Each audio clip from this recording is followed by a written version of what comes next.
Tony, we have you up and a screenshot. I'm here. Nobody else.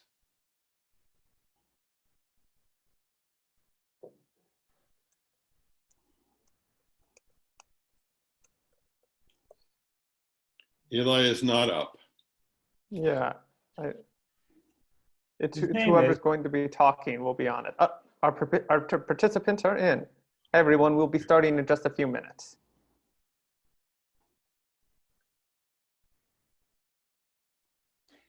Eli, we need your photo. Yeah, don't worry about it, Rob. Okay. We're almost there. Are we still muted for the participants?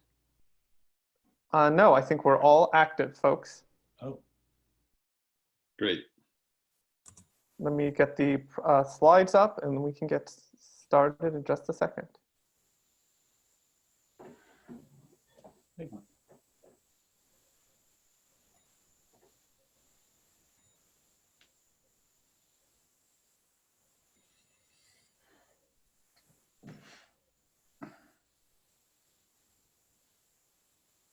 Okay, we have you, Eli.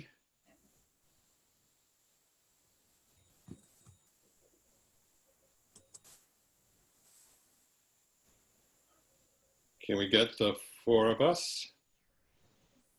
The four of us should be on for them, Rob. So we can start whenever you're ready. All right. Welcome to our first webinar.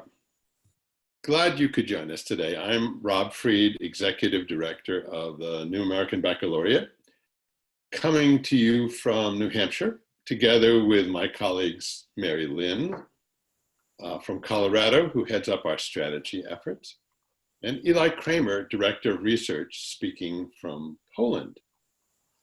Our special guest today is Tony Wagner, author of How to Address the Needs of Today's Young People Who Want and Need New Approaches to Teaching and Learning. I want to offer a special welcome to members of our Board of Directors and our National Advisory Group who've been so supportive of this new initiative over the last several years. We at New American Baccalaureate are a relatively new nonprofit organization, entirely devoted to revitalizing liberal education for a broader spectrum of today's youth, to bring them into the conversation about democratic and humane values in our difficult and chaotic world. I'll take the lead today, but let's hear first from my colleagues, Mary Lynn and Eli Kramer, who want to share a few words with you. Thanks, Rob. So looking at what's happening right now in the world, and especially the world of higher education, I'm struck by the fact that this really is a time of opportunity. And it's a time for universities to take a bold move as we're sort of frozen in place and everyone's wondering what to do next and how to interpret the signals that are coming at us so as to be able to effectively respond in the future, rather than being in a sort of negative reflexive moment. This is the opportunity to step forward and to rebrand and to create a leadership position, to be in a leadership position and bring forth ideas that universities know will be helpful to students and that students have been asking for. And the New American Baccalaureate Project and the concept of that is one of these leadership ideas that this is a true opportunity for universities to take hold of and to actually gain the national conversation. Thanks, Mary. Eli? Thanks, Rob. It's great to be here, everyone. So, as many of you are aware, surveys carried out by leading research organizations suggest a dynamic opportunity available to residential colleges to support students who want to stay closer to home. Look, we know that colleges can offer these students affordable degree options that combine the best of classical liberal arts with the skills that lead to success in a chaotic job market. We are launching research to learn the skills and dispositions that our best entrepreneurs look for in employees. But we also want to know what it will take for faculty to be partners in sustainable and thriving institutions. And most importantly, to understand what all students need to find in a liberal arts program that is built for their needs and interests, while staying true to the tenets of a liberal education. And I look forward, as you have questions for me, about both our research work and what the current research is suggesting. And we'll talk about that later in the question and answer session. Great. So today we will look at practical steps to increase enrollment for the upcoming academic year. On May 19th, we'll explore partnerships to help a lot more students in your area aspire to and be prepared for a liberal arts education. And then on June 2nd, we'll look at co-creating with you a new baccalaureate option to serve these diverse learners. The 3 webinars will address 8 major issues. Today, we begin with these 3, focused on the immediate needs of attracting and orienting and engaging and inspiring the learners who are currently contemplating coming to your college. On May 19th, it will be about partnerships to develop new enrollment streams. We'll also look at how to enlist your faculty and other stakeholders in a dynamic future for your college as a leader in revitalizing the liberal arts. And then on June 2nd, we'll turn to other dynamic initiatives. Some of these ideas will be easier to embrace than others.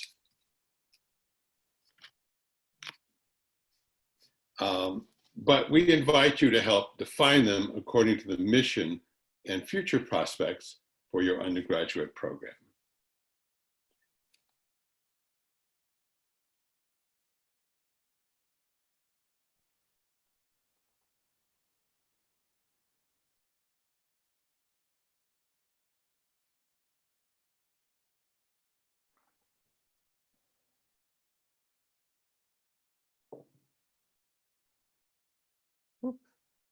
Did Rob, are you? I think Rob's frozen. Yeah, Yes. I think his, so Mary, maybe you should take it from here. Okay, so what we're going to do is we're going to go through some of the, some innovative ways that we can move forward as universities in terms of getting your fall enrollment to where it needs to be.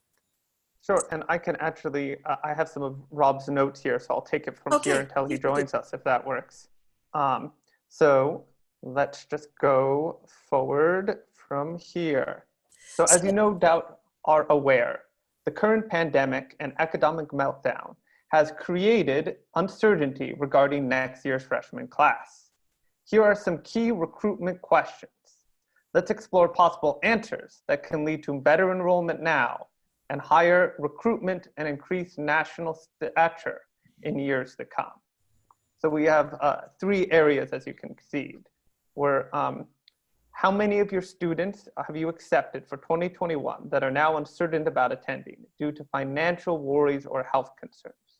So in other words, we're interested in thinking with you about students who want to be somewhere both a little bit closer but are worried about maybe their finances or want something else to secure their relationship. And we're also interested in ways of supporting you to bring waitlisted students on so that they can succeed in this environment.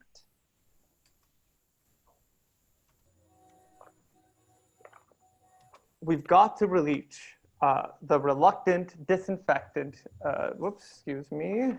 I want to give a few more notes here. We've had a tough position for colleges because you're waiting to see if there are students who, if there's going to be melt from current students who've already been at the college for a couple years or 1 year. if there's going to be melt of students who have been accepted and have said they're going to come. And then you have the waitlisted students, some of them who are very, very interested in coming. And what do you tell them at this time? And in short, look, we have no magic bullets here, but what we want to do is see what might work for you. And we have a few ideas about how we might go about doing that. The first is to develop focus group conversations to hear your students and help them allay fears. That can be for students and for parents. There's Yes. various ways that you can engage them and get them feeling like they're part of the college community and engaging with faculty, with administrators, with support administrators, with each other, with other parents allowing speaking with each other. Sorry, Eli. Exactly. And look, we already know that part of what students are really desiring is for the normal college experience. And this really allows them that opportunity. Hey, Rob, we're continuing on to slide 9 on focus groups. And I will let you go to renegotiated financial aid packages for us. Great. Sorry about that. I think I lost my internet connection for a while. One of the things that the measures that are easy to implement right now would be to connect with the students who have questions and have concerns, and through focus group, listen to them, hear what their concerns are, and help to allay those concerns and make them feel that their college is a good option for them to begin. We can talk about renegotiating financial aid packages for students whose families' finances have changed. Talk about tuition guarantees or the option for students to start their college education living at home and then move on to the campus when their family finances begin. But we suggest that you probably discussed these already in-house, so we won't dwell on them here unless you have questions. And speaking of questions, there is a Q&A box at the bottom of your web, of the webinar. And if you hit that box, it will allow you to post a question or a comment that we will talk about later.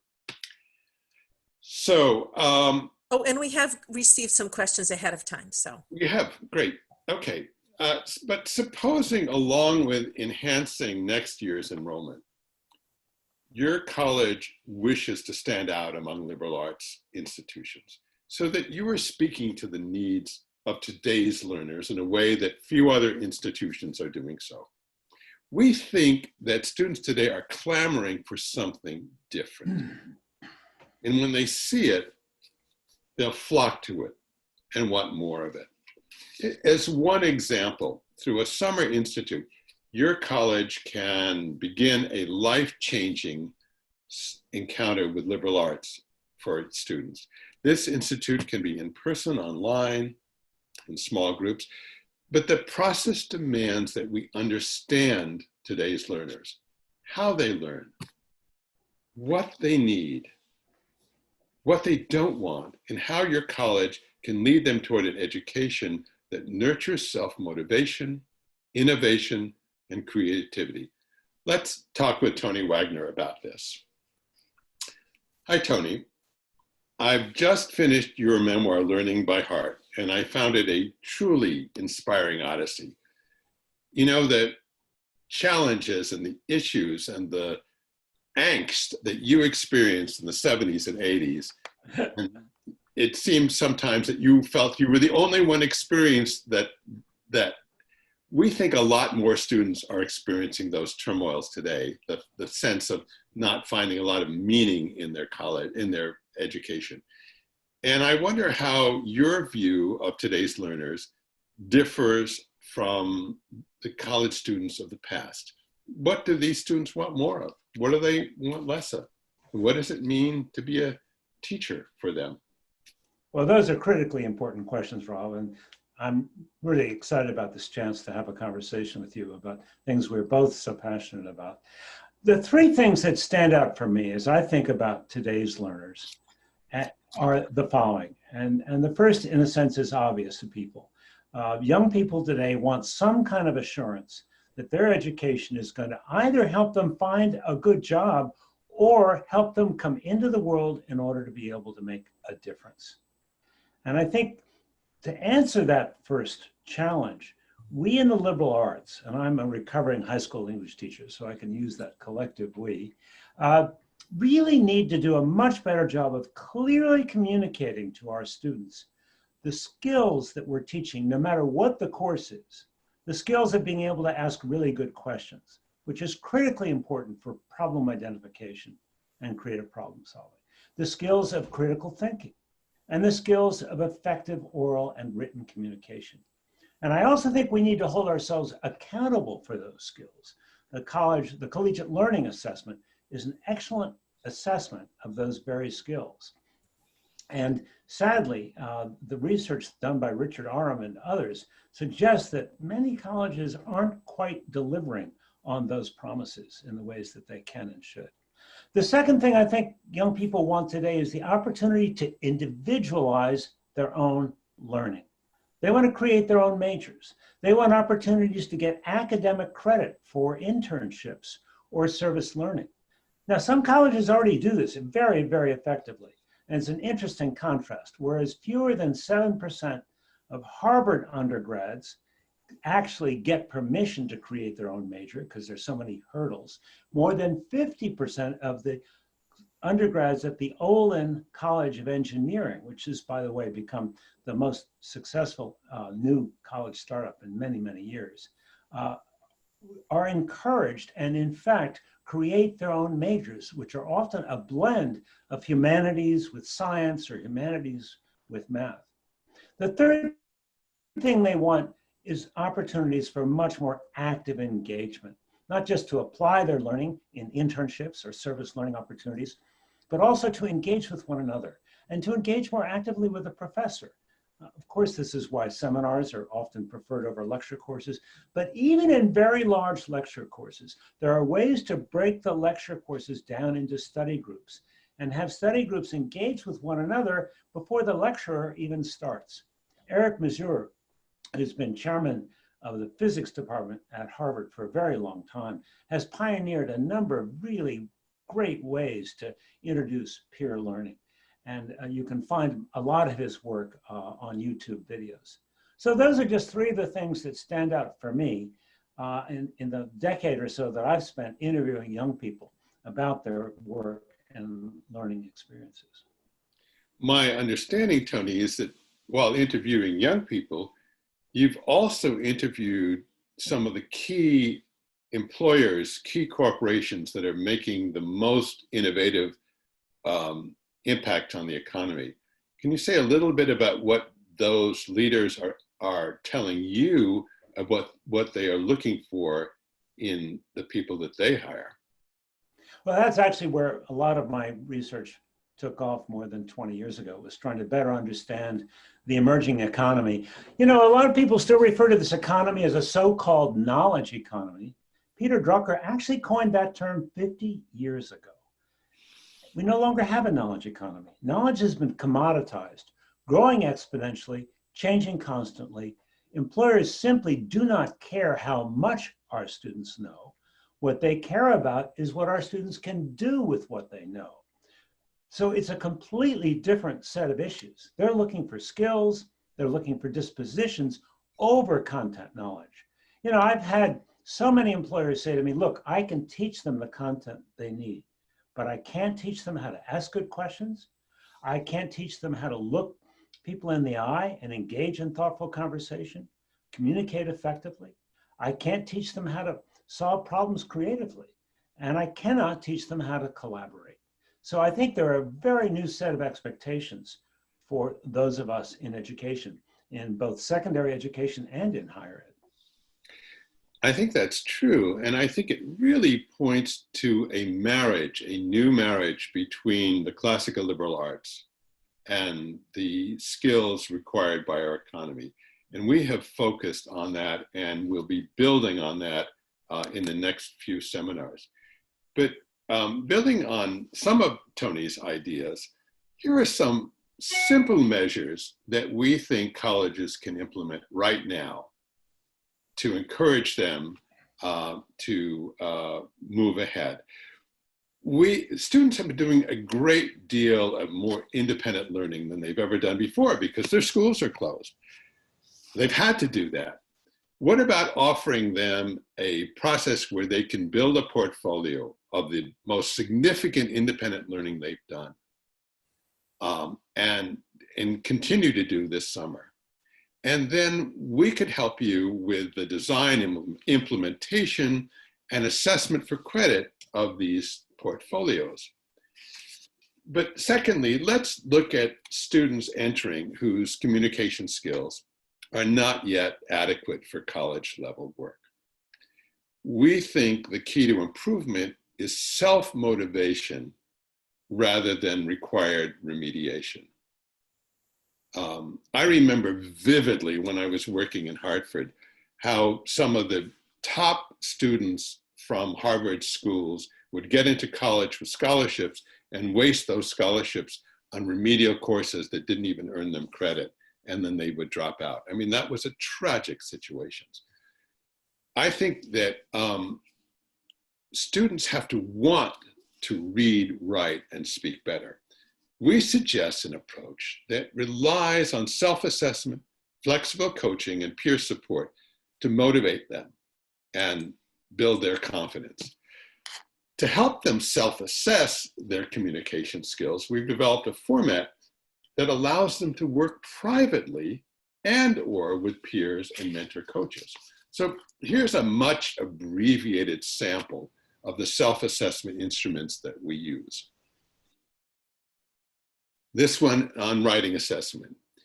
Now, as you look down the various levels that students would encounter privately, you'll note that it is written for the student and not for some test-based evaluator. And it is the student who establishes the starting point for improving their writing. They don't even have to tell anybody else what number they think they're at. They're more likely to take responsibility for upgrading their skills if they can do so without being humiliated or graded, and are offered a variety of techniques to improve. But getting on to another point that Tony has made, professors tell us that even so-called college-ready students, those with high GPAs and test scores and SAT scores, are often unprepared for the intellectual rigors of college. A Socratic seminar, in person or online, that focuses on what it means to be a learner in today's world can help them break old habits of grade grubbing and begin to experience the adventure of college level learning. Students working to improve their communication skills that we've just talked about can also join the Socratic seminar. The net effect of the Summer Institute could be to help both college-ready and underprepared students to approach their freshman year in a new frame of mind. It turns orientation into a crucible for self-motivated learning. But we should be prepared. If your institute is successful, students will want more of it. And we'll talk about that more in the next two seminars. But let's now open this up to your questions and comments. After the Q&A, we'll take a look at ideas that make the most sense for now and that will enhance the future of your undergraduate programming. Mary Lynn has been looking at some of these questions. Do you have some there for us, Mary? Yes, we do. I'm going to just start with a couple of the ones that came into us before the webinar. And I think this is from somebody who's been following what we've been doing for a while, and they want to know, will the innovations you're suggesting cost a lot of money at a time when our budgets are already strapped? And I can start the answer to that question, which is that going after an opportunity has a cost, and not going after an opportunity has a cost. Rob, I know that you have more to say about this since we've talked about this so many times. we have thought all along that the innovations we're talking about have much more to do with ideas than with funding resources. If we get the ideas right, if we're able to bring in ideas that reinforce each other, that allow us to use existing resources, we're not talking about new buildings, we're not talking about big new hirings, we're not talking about bringing on whole new departments, we're talking about a better use of the resources we have now while we are building streams of recruitment, streams of enrollees for the future. And almost everything we want to suggest to you in the coming year can be done with existing resources or very minimal additions to that.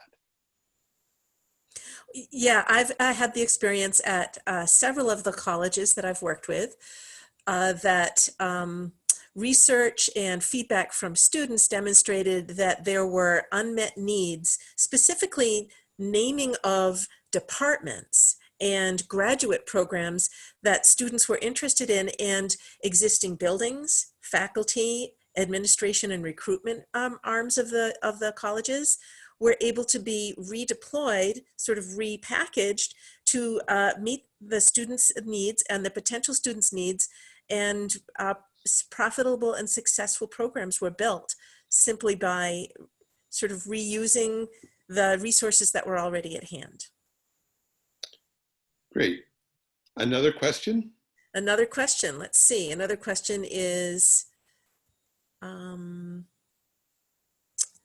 how do we convince our trustees that this is the right time to take the risk of moving forward rather than just retrenching? And as I spoke to earlier, this is really a time when colleges and students and parents are looking for leadership.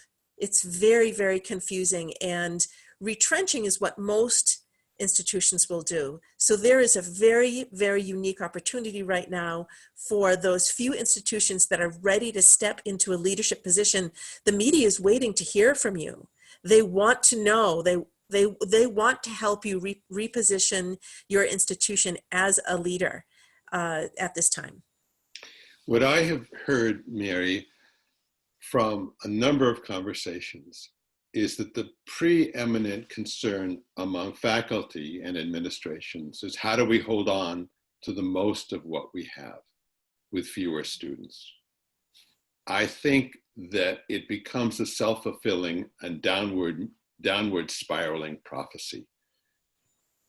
Faculty, stakeholders, trustees will be willing to invest if they believe it will produce in the future, in the relatively near future, a stronger stream of recruits. But in order to do that, there will be some changes that need to be made that are much more about attitude and much less about funding. If trustees have the confidence that the college is moving forward in a way that will increase enrollment and will enhance teaching and learning, that will give them another focus to look at besides just cutting costs. And on a related question that's come in from Gary Shark, since oftentimes trustees there are often alumni usually on the trustees, Gary asks, do you anticipate any objection from a college's alumni on whom the college depends for much needed donations for moving in some of these innovative directions that we're discussing? I think just the opposite.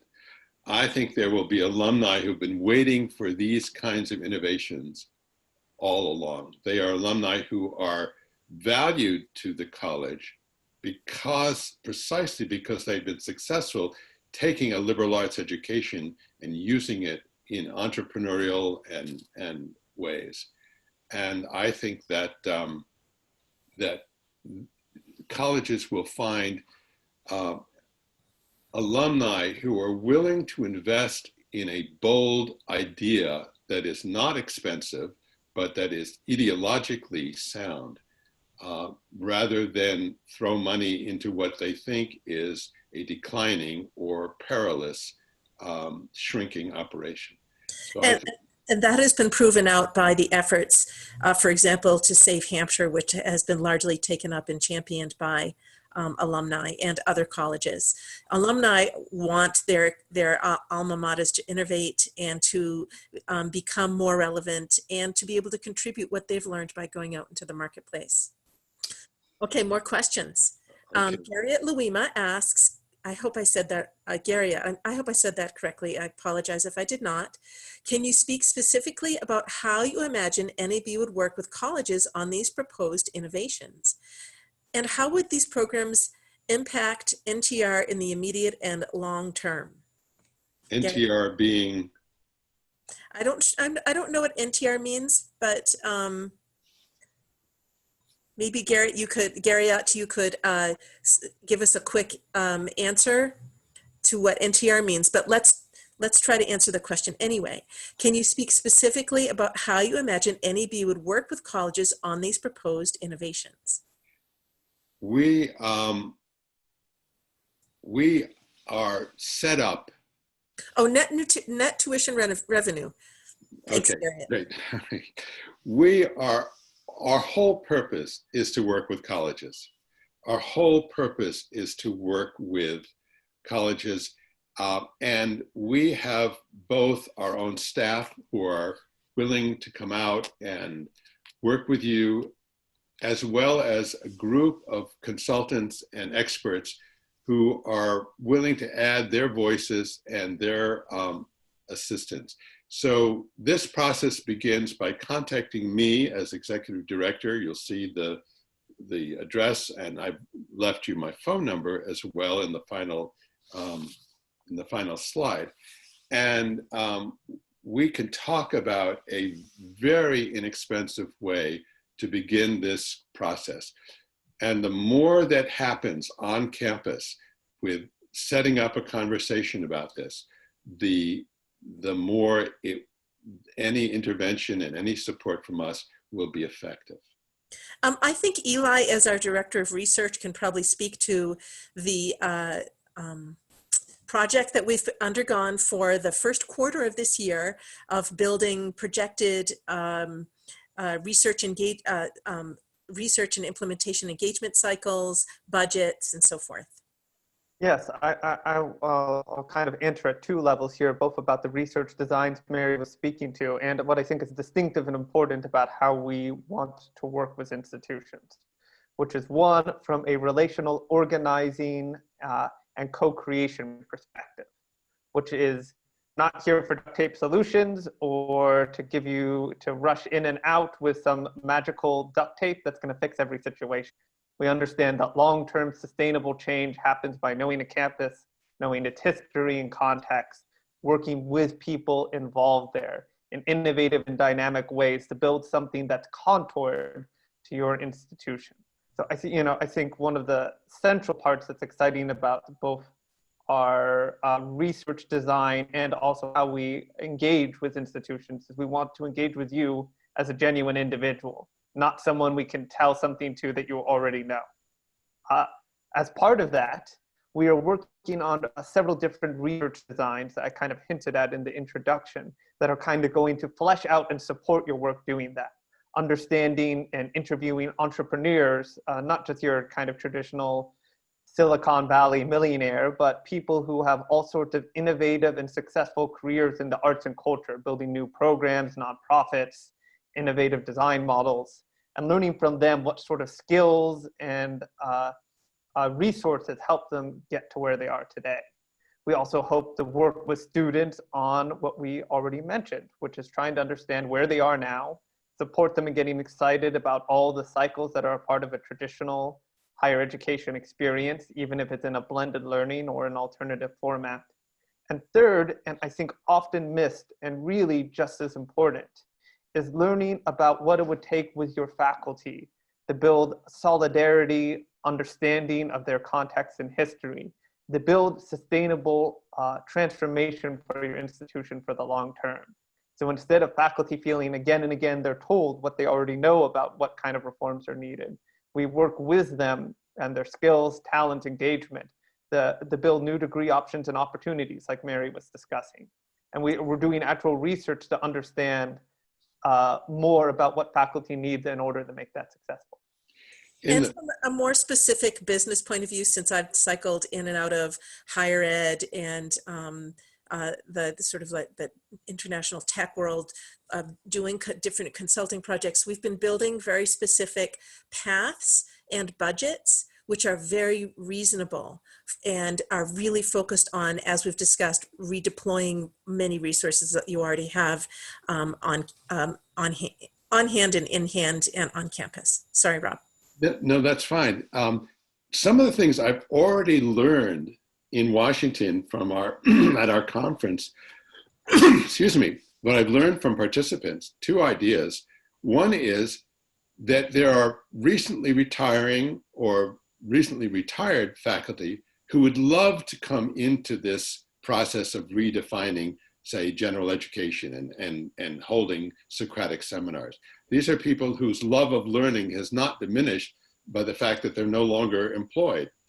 Another suggestion would be for graduating seniors who are maybe headed for graduate school in a year to take a year off and work, co-teach with their leading and their favorite mentors in these programs, so that you would have younger voices and older voices working with students in Socratic seminars, providing great energy at relatively low cost to allow what was considered to be an honors seminar to make that available to every student. And so that hopefully those seminars would interact and build upon each other. Okay, so David Steelman asks a related question. These are probably all quite related. What are the most common barriers for colleges to changing in the direction you suggest, and how might they be addressed? And I think talking about addressing the concerns of faculty, alumni, and board we've addressed some of those. What are others? Eli, Tony, do you have any? I'll just add very quickly. Go ahead, Tony, please, excuse me. I take a quick crack at that. You know, we in education are historically somewhat risk averse. And in a sense, the more expert we become, which is a real strength and a benefit, the flip of that is the more we may be uncomfortable stepping out of what we know and do quite well. So I think the challenges for again, both secondary and higher ed, are to provide incentives for innovation. You know, there is no innovation without R&D, and there is no educational R&D unless it's incented. And so one of the things I've seen done successfully, both in undergrad and in secondary, is to create a small pot of money, an innovation fund, for teams of teachers to work together. Teams of teachers will iterate more quickly and will come up with better ideas than will individual teachers. And I think this is very important. Isolation is the enemy of improvement. Isolation is the enemy of innovation. One reason I think we have comparatively little innovation in education is because of how isolated the teaching profession is universally.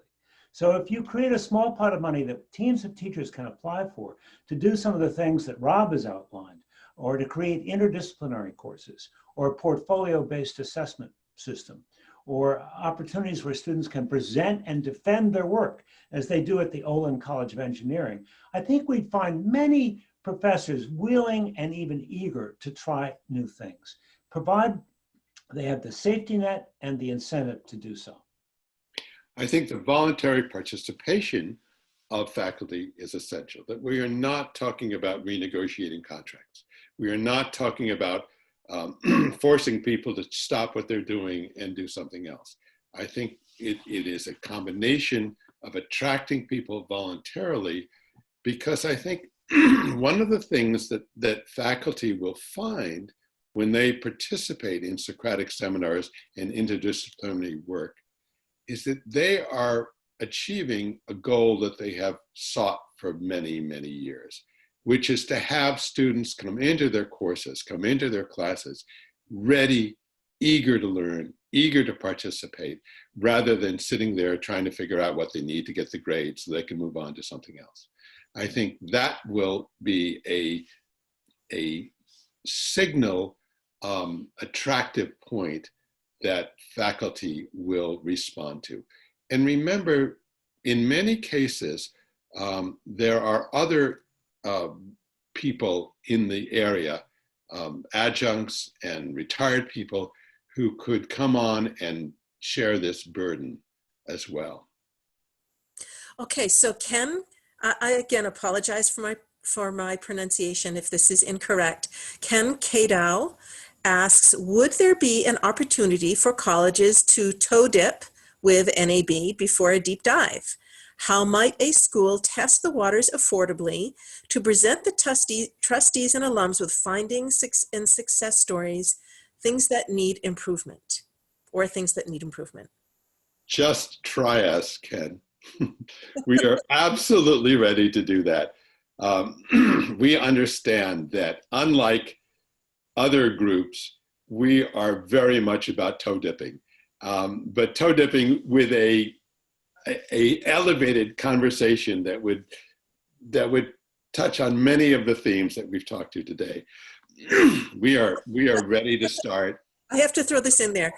Rob is really expert at facilitating a lively conversation where everyone feels like they're engaging and they have a piece. And we've discussed various smaller short-term engagements for getting started with your organization that will facilitate bringing the various levels, the various stakeholders into a really exciting conversation where they feel like they have the confidence and the information they need to move forward. Good. All right. Okay. Let me go to some of the other questions that came in before the seminar start. And let me see, we have one here. What is the benefit of changing the way that we work with the local community for recruitment? The history of town-gown conflict is long. And it results from, in my opinion, from an inability or unwillingness of many colleges to realize that their geographical region is potentially very interested in how the college can support them.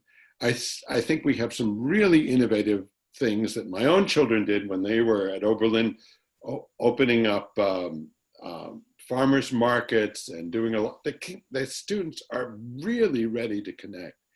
And so I think that once we are able to allow the colleges to reach out to the community for their support in internships and other things, and also the more regional high school students, and we'll get to this really soon, the more regional high school students, children of working class families and others who have not traditionally seen a college education as in the best interests of their students, the more those kids become part of the college community, the more it will bring together communities and colleges in mutual benefit. Berea College in Kentucky, of course, has a huge history of serving the local community. And some people have suggested to us that what we're talking about is a combination of a Berea and a Hampshire, where we're engaging with local communities in a more dynamic way, at the same time as providing that independence learning, that self-motivated learning, those self-developed majors that Tony has talked about, and that colleges like Hampshire and Antioch and Oberlin and other places have supported. So are we ready to review a little bit and talk about the steps that students can, we can do to help uncertain students feel confident that their college is the right place for them? Yes, we've gone through the questions that have come in. There's a question about sharing contact information. And yes, we will be sharing all of that in the slides, and the slides will be available for folks who ask for them after the webinar. Great. So to review a little bit, these are some of the things that colleges can do now to inspire confidence, helping students connect and feel comfortable, creating or repurposing a summer institute, emphasizing self-motivation as key skills, enhancing their freshman year. But once the immediate enrollment crisis has passed, we can talk about revitalizing liberal education to expand recruitment in your region and to create a dynamic partnership with high schools so that a wider spectrum of students can think about a liberal education. You know, we've got to reach the reluctant, disaffected, or the overly compliant students that Tony has talked about, and reach them as sophomores. We've talked about bringing in sort of pop-up Socratic moments into the high school during study hall, during lunchroom, inviting and reaching students earlier in their career as sophomores before they become discouraged or fall into an overly compliant mode, bringing them onto campus and helping them connect with students from other regional high schools and feel that, wow, our education is really our business. It's not something we submit to and try to get over with. And I think if we do that, if we reach them early, we can ignite a spark in them and help them take charge of their learning, make better use of their high schools, and look beyond to a college education that they may never have even considered, but that will, if it's combined with career opportunities, will look very attractive to them. Back on the campus, we can help you rethink Gen Ed for all of these new learners, moving away from distribution requirements and towards Socratic seminars or study groups on themes that blend the classical liberal arts with issues that students care about today, issues of the environment, issues of equality, issues of voting rights and gun violence and inequality, so that students emerge feeling that they have both the capacity to look at large issues and the energy to devote to the kind of concerns they are immediately concerned with. So I think your faculty play a key role in this, as we've just talked about. We strongly suspect that when they involve themselves in this, they will reap rewards that they've always looked at. And we think such revitalization will result in higher levels of recruitment, higher student satisfaction, higher levels of retention and graduation, while expanding career options for students among the finest employers, people who want the liberal education and the essential skills, and making a liberal arts education the best investment that families can make. And we look forward to your participating with us in exploring these questions, both the immediate ones and the far-reaching ones. So we thank you for joining us today and for considering these ideas. We want to let you know that we'll be sending you after the webinar a short survey that you can fill out and let us know how we've done and what we might do to improve the next couple of seminars. And just to remind you that these will take place in 2 weeks, on May 19th, and on 2 weeks after that, on June 2nd, at the same time. We would encourage you to invite more of your colleagues, perhaps people more from the academic area, because we will be talking more about that, as well as admissions and recruitment and administrators, and to invite trustees and students to be part of it. We'd love to have some of your current students in on this conversation. Our webinars will be available to you on our NAB website, and you can contact me personally at my email address or by phone. I would love to talk with you. And we look forward very much to seeing you again in 2 weeks. Thank you from all of us, and thank you very much to our panelists and to Tony, especially, for coming into this conversation with us. Thank you, Rob. Thanks for everyone who attended. We look forward to speaking with you again in a couple weeks. My pleasure. So long, everybody. Goodbye. Bye.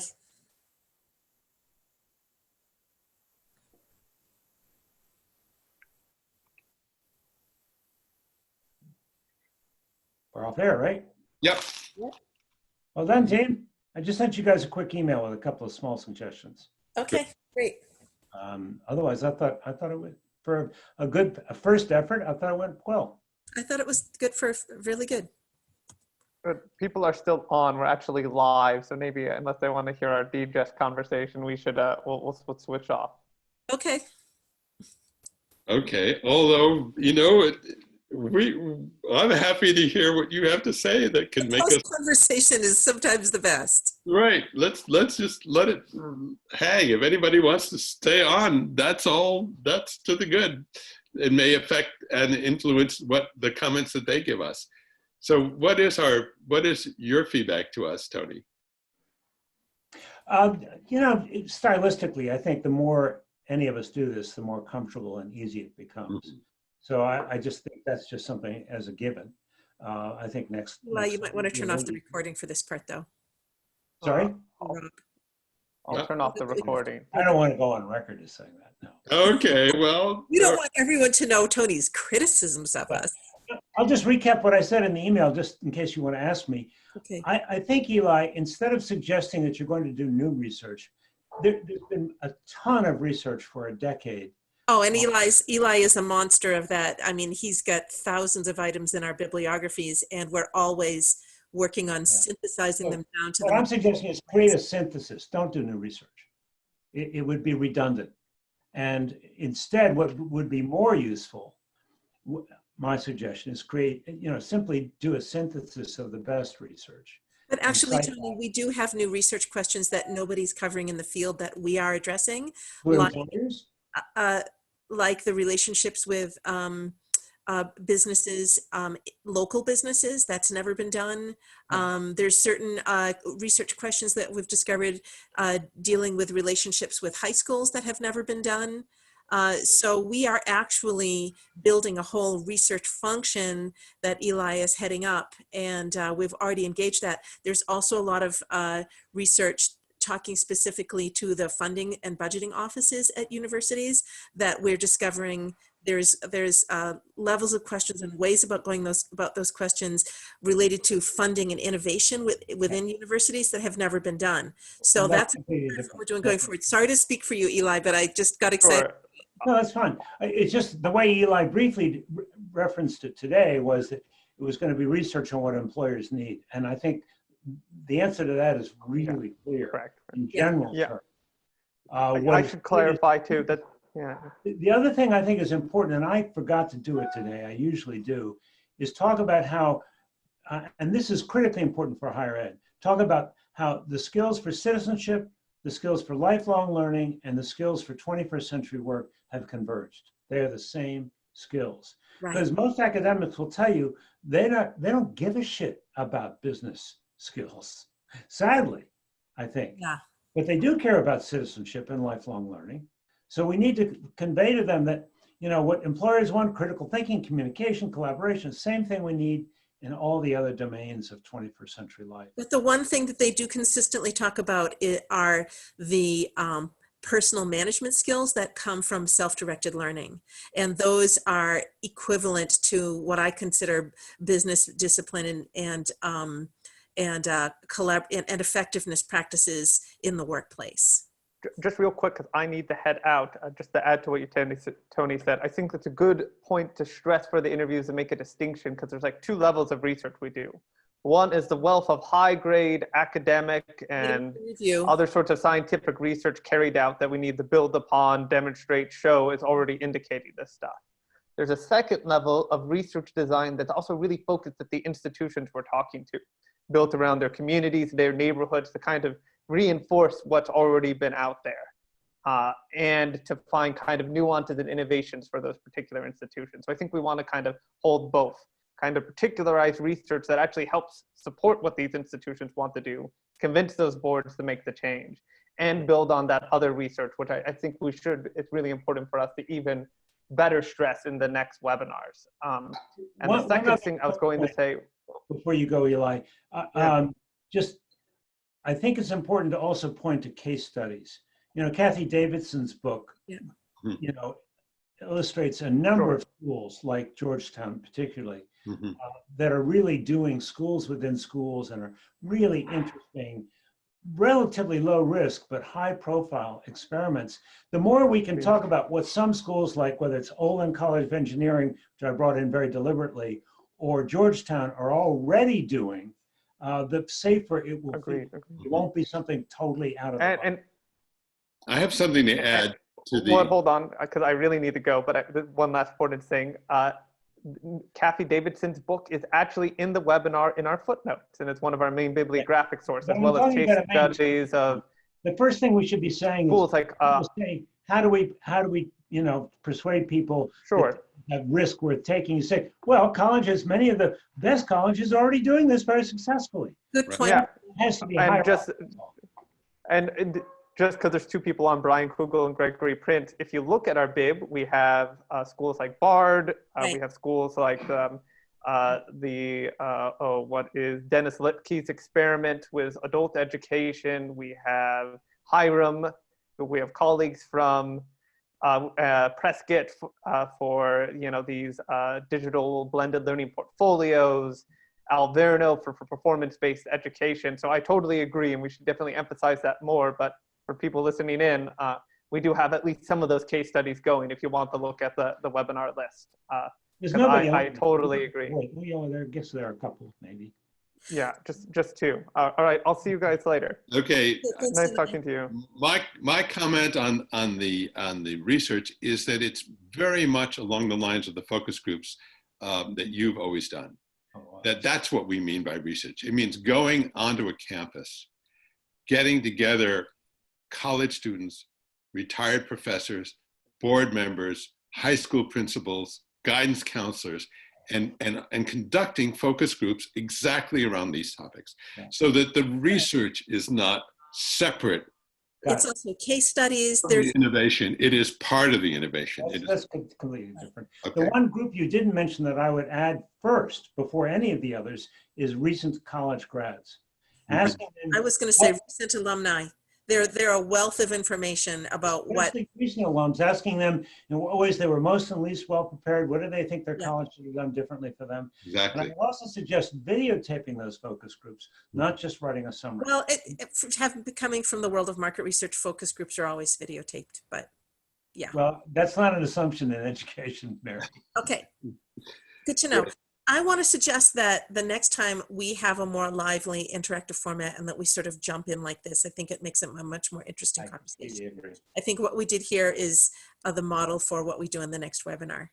Okay, guys, I think we went over a lot of interesting information and we had interesting questions. Folks want to hear more from us. We need to talk about how to structure, how we explain to folks simply the different levels of engagement. That's one of them. That was an important set of questions, and I'm taking that to heart. Great. Thank you so much, all of us. And I agree, the spontaneity of this conversation. I would love to have a situation where the people who are asking the comments could follow up as well. Yep. Well, they can all follow up in the email, and that's certainly been shared here. All Good. right. Thank you so much. Good maiden voyage, guys. Well done. Thank you. Thank you, Tony. Really Bye-bye. appreciate it. Bye-bye. Bye. Thank you, Mary. Thanks you. Thanks to you. Thank you. Bye.